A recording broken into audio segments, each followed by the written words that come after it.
Well, we are joined right now by Dave Zoll, Chad Bird, and Matt Popovitz. Thanks for being here, guys. And we are going to talk about the freedom to forgive amidst cancel culture.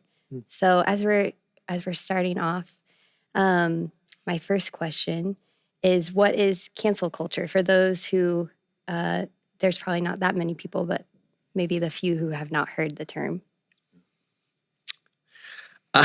We're all looking at you. All right, Dave, We're all guy. afraid of getting canceled is what's going on here. Cancel culture is, it's really a social media driven phenomenon where people who have transgressed in some way or have been perceived to really have, and in some case, committed a crime, but in some cases just said something that was unwise. There's a movement to say so-and-so is canceled. So that can range from, a senator to a pop star to, someone in your middle school class. And the idea is that once someone is canceled, they're over. There's no kind of coming back from that. It's a way of ascribing a public, almost like a mob verdict on someone, and it can be effective. I'm not sure how permanent it actually is. Yeah. There's a lot of hand-wringing about cancel culture, which I'm sure we'll get into. But there have been moments where it seems to be aggressive, and people are canceling their friends, and then there are times where they're canceling their enemies, and so there's like a purity spiral that happens that we see online and in various social media forums that can be that can backfire, I guess. And yet there's something about the impetus behind it, which is usually an impetus to rectify something that's gone wrong and to give power and influence to people who haven't had it before. Yeah. So whenever we talk about cancel culture, it used to be called call-out culture. Yeah, right. And that's a sort of a different thing. If you say something that's incorrect or insensitive, Matt, I will make sure you know immediately. Yeah. Christians call this speaking the truth in love. Yeah. Right. I'm just kidding. But it can be a way of like emphasis on the truth, not as much on the love. Yeah. Public correction was what call out was, and then cancellation feels like a slightly more violent form of it. Well, there's been a shift almost from accountability, call you out, hold you accountable for what you said, to one of something of more in line with punishment, right? Right. We're going to take away things from you. Not only are we going to call you out, but you're no longer going to get the platform that you have or the position that you hold. There's now a retribution that is happening. Yeah. I mean, you alluded to it, Dave. I mean, it seems that, like so much of what goes on in human life, there is a possible good intention behind it at some point. Or at least, somebody wants to exalt somebody who's been marginalized, and this is a means by which they do it, or they want to help somebody that they feel is being victimized. I mean, so there is at one and the same time this, as so often happens with human beings, something gets taken too far and grace is left out. Right. And so you do see that reality going on, but. Question for all of you, is there ever a time in which cancellation is necessary and or just? Well, I guess it depends. Everything depends on the context, right? Yeah. I suppose there are times when someone commits a transgression to where they, I don't know that cancel is the best word, but perhaps they need to be removed from doing whatever they were doing, either permanently or temporarily. I mean, that's just gone on in human societies for as long as we know. There are certain repercussions that a person must face if they transgress some laws or whatever it might be. So yeah, I mean, there might be theoretically times when that's necessary. I think that's different from what we're seeing in cancel culture, though, because typically you at least have a process that you go through. So I accuse you of doing something wrong. Okay, well, you are innocent until proven guilty. And so we go through a process whereby we determine whether you're innocent or not. And then if you are guilty, then a decision has to be made. Okay, what are going to be the repercussions, the punishments based on this? But that's not the way cancel culture happens. It's an immediate at least when I see it, it's an immediate indictment of the person based upon a premise of guilt or perhaps verifiable guilt. And you have kind of the mob mentality that you talked about, Dave, where there's an immediate sentence pronounced upon this person. Yeah. And this, I think, is the most significant difference here, with no possibility of redemption. Yeah. Yes. With no possibility of coming back from being canceled to being forgiven and restored and accepted once more. So you're basically, this is what I think is kind of the secular version of excommunication, except with Christian excommunication, the goal is actually to bring the sinner back into the fold. But cancel culture really doesn't have that redemptive goal to it.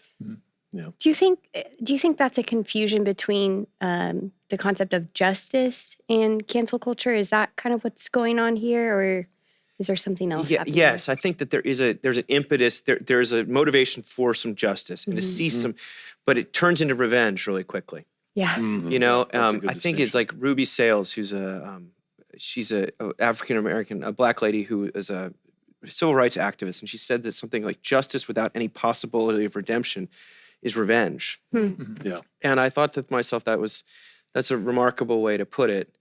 I think that one of the key concepts here is that there's no process, there's no kind of it's a jumping to conclusions, at which point any defense of the guilty party is perceived as a cancelable offense itself. Yeah. Yes. So it escalates really quickly. And again, there's emotion behind it. There's legitimate, oftentimes, some perceived violation or abuse of power. So I want to make sure we acknowledge that, while also saying that it seems to perpetuate that kind of revenge mentality into an ever narrowing circle of acceptability, which can be very troubling.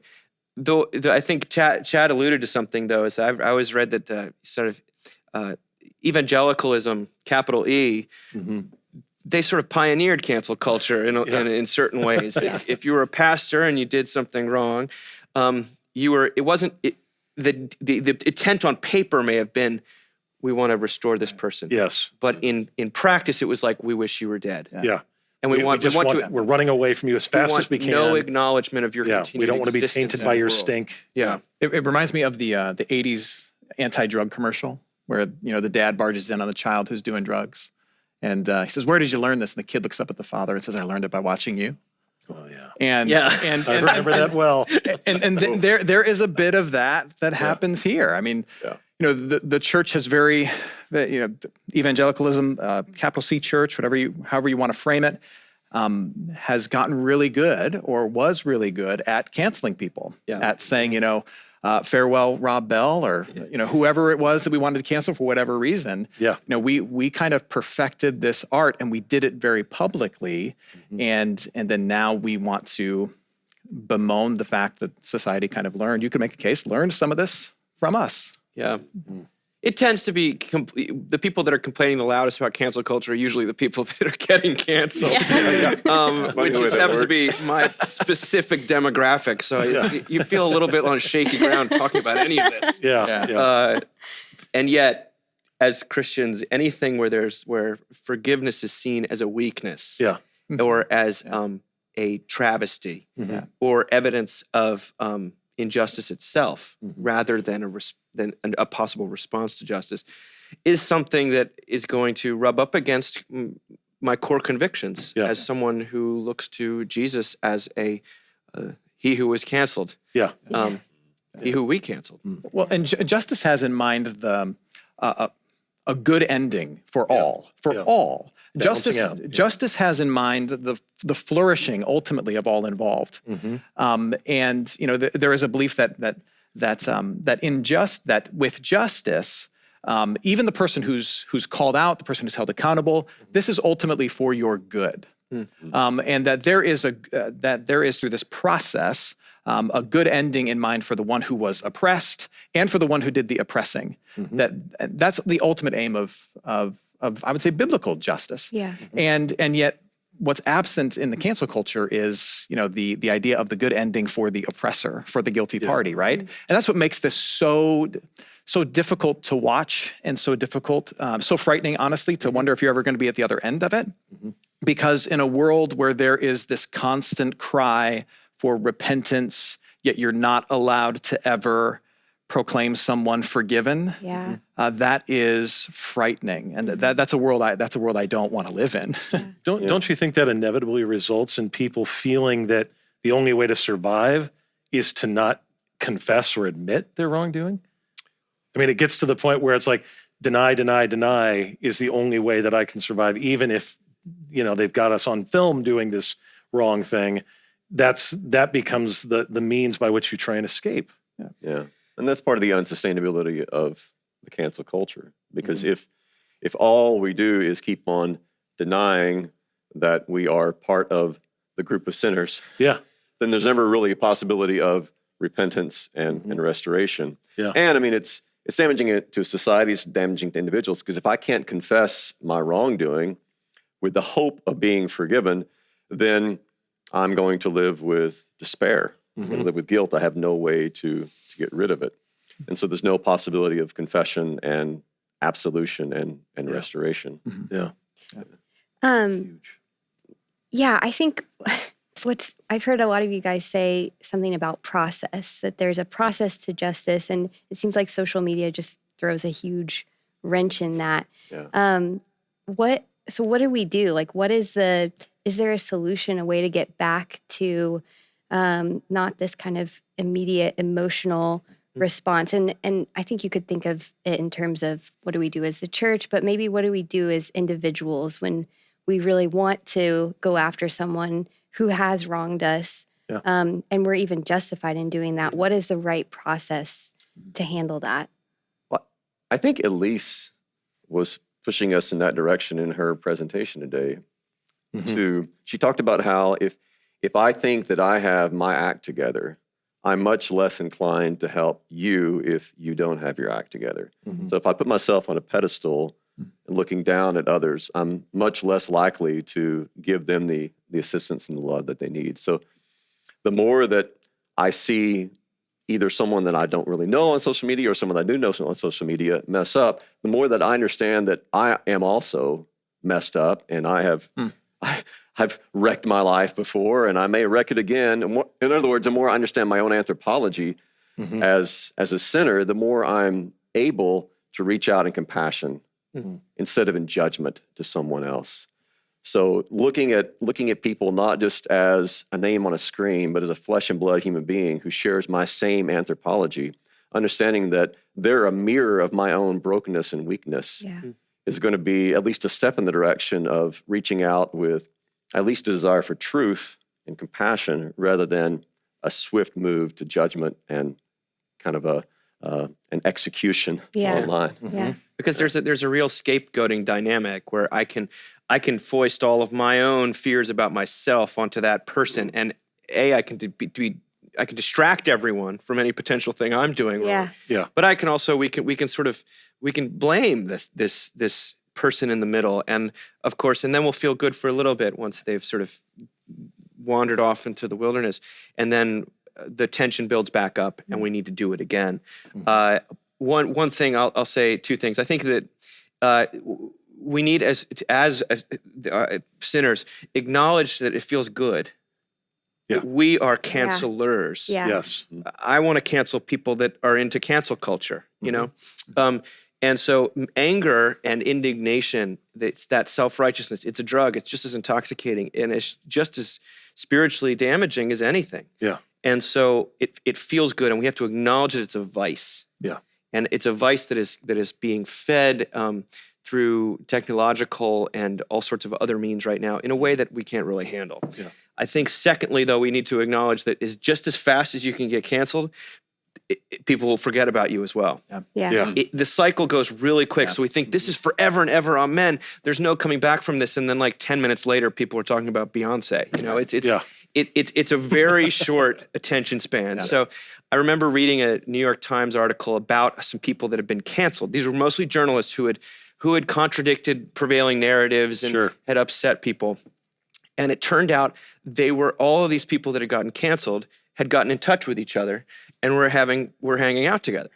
And they're having a great time. Yeah. And it was the Fellowship of the fellowship Forsaken. of the canceled. Yeah. And I was like, that sounds a little like the church. Yeah. Or what the church could be. Right. But someone said in that, she said, she said, in the future, I think everyone will be canceled for 15 minutes. And maybe that's, maybe there's something like relieving about that. Yeah. It still Just doesn't all pronounce exhaust absolution ourselves. Yeah. or grace, but there's a little bit like, well, I think earlier today, Mary Carr, the author, she tweeted out about the anniversary of her sobriety and how it was however many decades ago that she found herself on a floor, passed out, hungover, and decided to go to AA.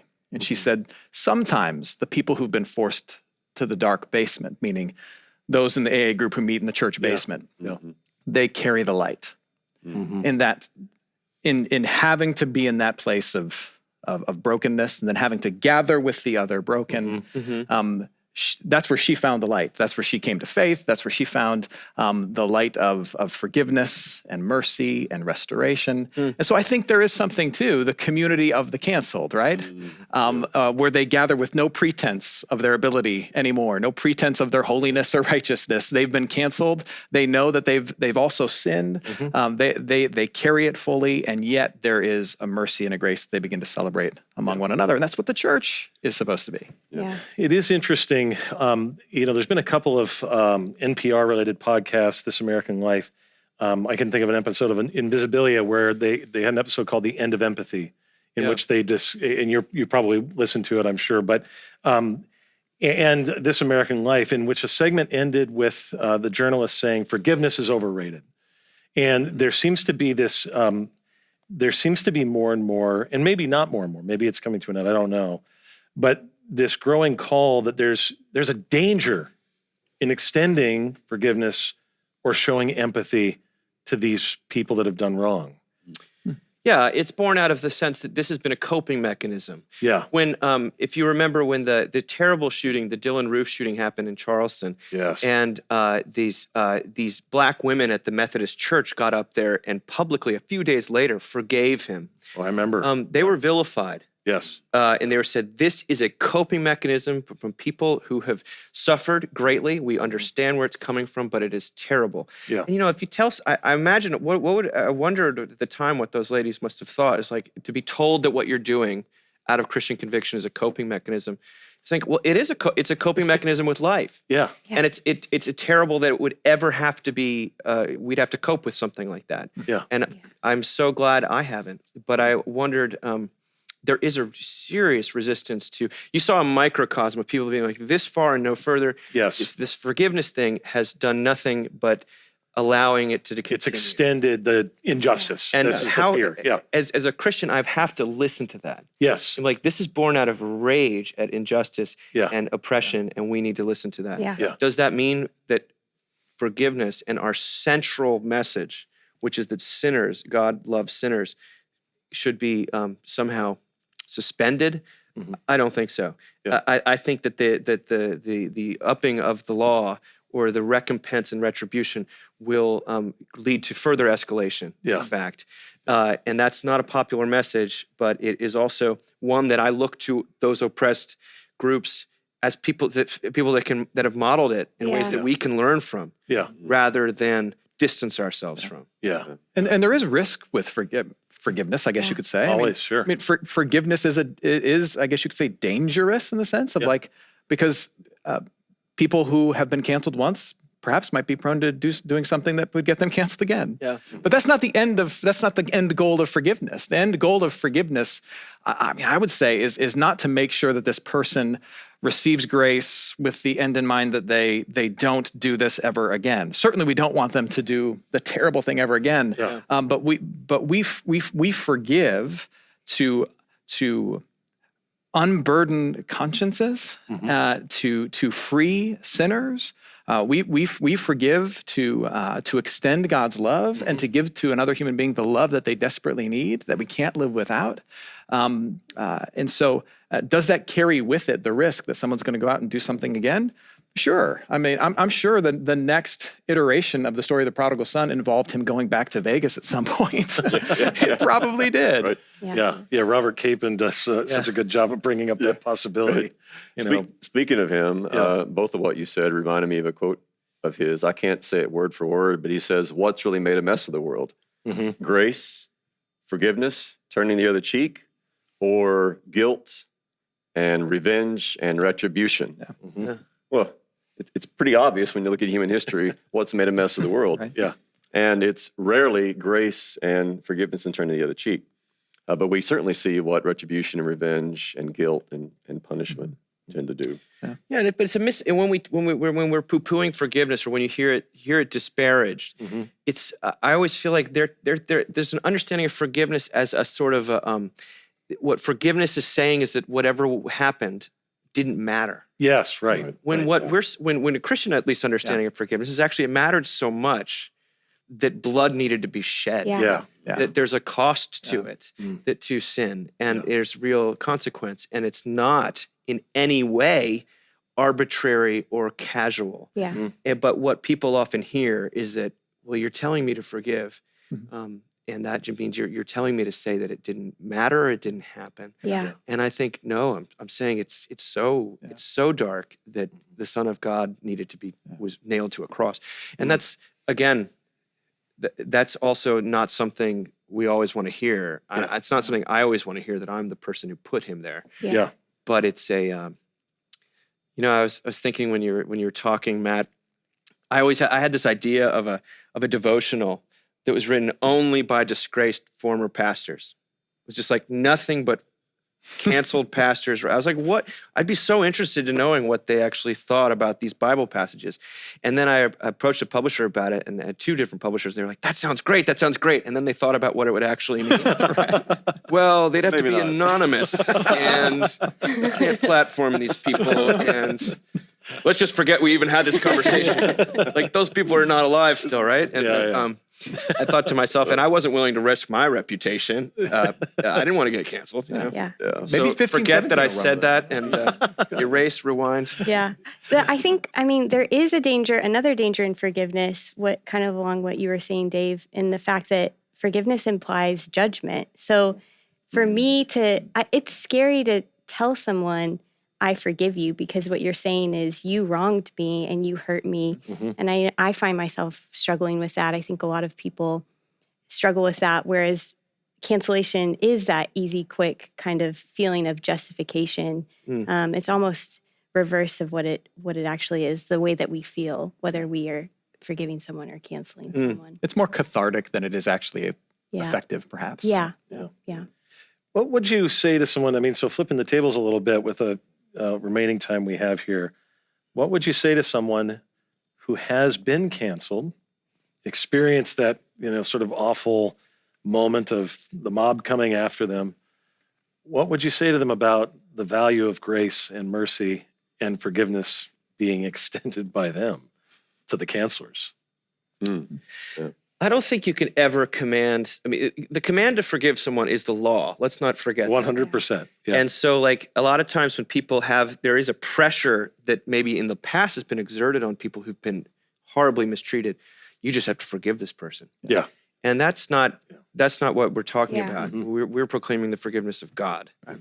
And so I think that in the same way, someone who's been shunted aside or have had their career taken away, all of their security, I don't think you want to circumvent the healing process. Will only be made worse if you try to put a time limit on their anger. Yeah.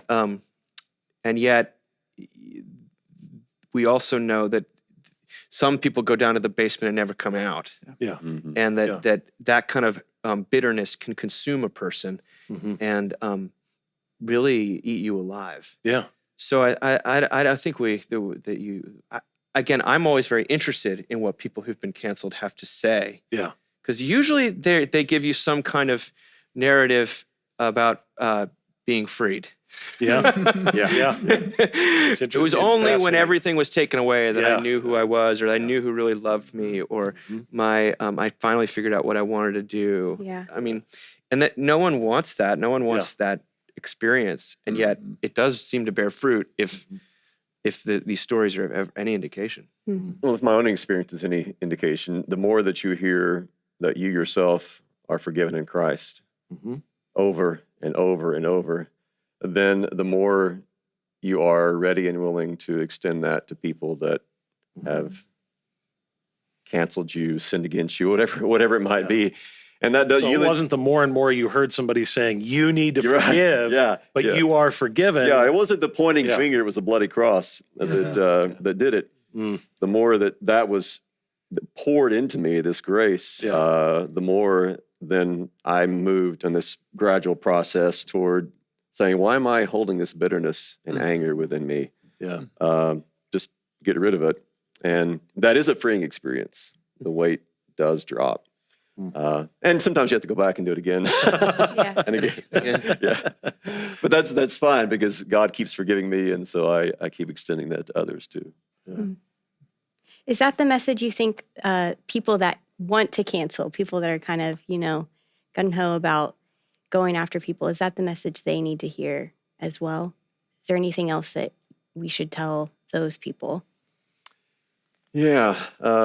I would probably kind of begin the conversation by trying to get them to like I mentioned earlier, to see in someone else a mirror of their own soul. So as much as we don't like to do that, especially with someone that we do tend to want to cancel, to see in that person a true brother or sister, a fellow sinner, the more that we can kind of move down that path, I think the farther away we move from the desire to cancel them.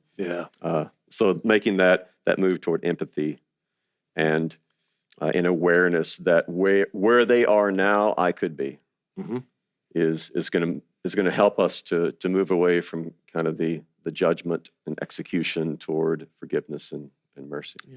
I think too, just remembering what fuels all of this, and perhaps if you get the opportunity to talk with someone who's about to jump on a cancellation bandwagon, right? Just to remind them and yourself of what fuels this. To Chad's point, dehumanizing the other fuels this. Rage fuels this. Also, I think a desire to belong fuels this. There is a community that forms around those who have a collective rage. And in such a disconnected world where we're desperate to belong and to say something of substance and meaning and be connected to something of substance and meaning, that there is a big part of what's driving us to jump on that cancellation bandwagon is that need to belong to something bigger than myself, right? And so if you get a chance to speak to some of those deeper needs, to someone who's about to just express their online outrage at the latest celebrity or preacher who's done some wrong, someone they've never met, right? Take that opportunity to maybe, with a sense of pastoral care, speak into that and investigate that a little bit. But the church also has a tremendous, dare I say, opportunity in a culture like this. To be a community that is willing to forgive the unforgivable, to welcome those who've been rejected, to pronounce the cancellation of all debts to those who've been canceled by the culture, is a return to our true identity, right? And that there's a great opportunity in that for the church. And the church has an opportunity to be, people of the church have the opportunity to be canceled by the culture for forgiving the canceled, right? And to be rejected for the right reasons as they embrace and love all the wrong people. And that's an opportunity for the church to return back to our true calling. I love that, being rejected for the right reasons. Canceled for the right reasons. I love it. Well, this has been a great conversation. Thank you guys so much for being here, and we will be back after another break. Thanks. Thanks, Kelsey. Thanks. Thanks, Eric.